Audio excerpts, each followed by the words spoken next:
For more, let's bring in Florida Congressman Greg Steube, whose district is along the Gulf Coast of Florida from Sarasota down to Cape Coral.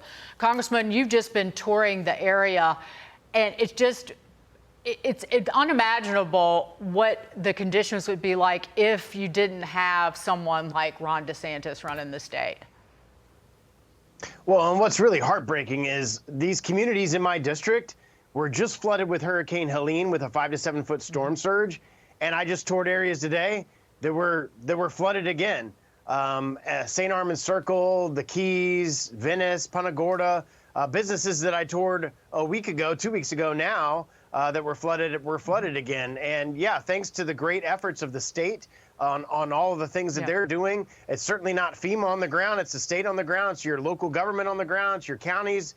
Your local first responders, that's the ones that matter every day. And I will say a lot of people heeded the evacuation orders, which was great because we had zero responses to emergency calls during this last hurricane, because I think everybody saw how bad it was with Hurricane Helene and then the flooding we got with Hurricane Debbie and how bad it was 2 years ago with Hurricane Ian. And people finally heeded the calls of local government to evacuate when those calls were made.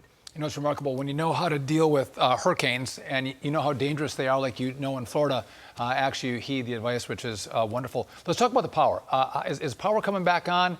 And when do we anticipate that 100% of the power will be restored to your district in the state? It'll probably be weeks. I'm coming to you on a generator right now. I don't have power where I'm at. As of yesterday, only 25% of Sarasota County was on power. Everywhere I drove around today and towards some of the devastation, and you see power trucks everywhere. So it's just a matter of time. It's not a matter of resources. Governor DeSantis put 50,000 line workers that were waiting in my district in Sarasota at Robarts Arena as an FPL staging site. I drove by there today. There were trucks going in and out of there. So it'll be a matter of time. But Hurricane Ian, we were without power out in East Sarasota County for about 9 days. I expect in the more rural areas, it'll probably be over a week, but they are working as fast as they can and working where most people they can get on the grid. So the more people that are on those grids, they try to activate quicker than those out east and those lesser grids. So it'll take some time, but we've got the assets on the ground to be able to deal with it. This kind of the back-to-back storms that have hit the Southeast, Congressman, when this was already a hot button issue, it again raises the question of who do we stand for? Americans, or are we going to try and prop up nations overseas? And the issue of, is Congress returning to address hurricane relief?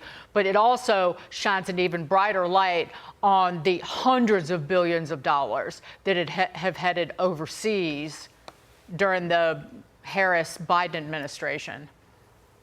$120 billion we've given to Ukraine, and then Secretary Mayorkas says we don't have any more money for any more storms in FEMA. I think we should put America first. I think we should put Americans first. I have a disaster relief tax bill that passed the House overwhelmingly that's sitting in the Senate. Chuck Schumer's not bringing it up for political reasons, and it's just sitting there. That would help everyday Americans, every single American in this country that has been affected by a presidentially declared natural disaster would get tax relief, and it's just sitting in the Senate. So my view of things is this administration, the Biden-Harris administration, is more concerned about housing illegal immigrants in this country than they are about Americans that have been affected by a natural disaster. Oh, you forgot student loan bailout. That was $170 billion. That really says screw you to people who don't have, well, the vast majority of the United States. Those are your priorities, Congressman. Thank you so much. Great to see you. And blessings to all the people down in South and your part of Florida. Congressman Greg Steube.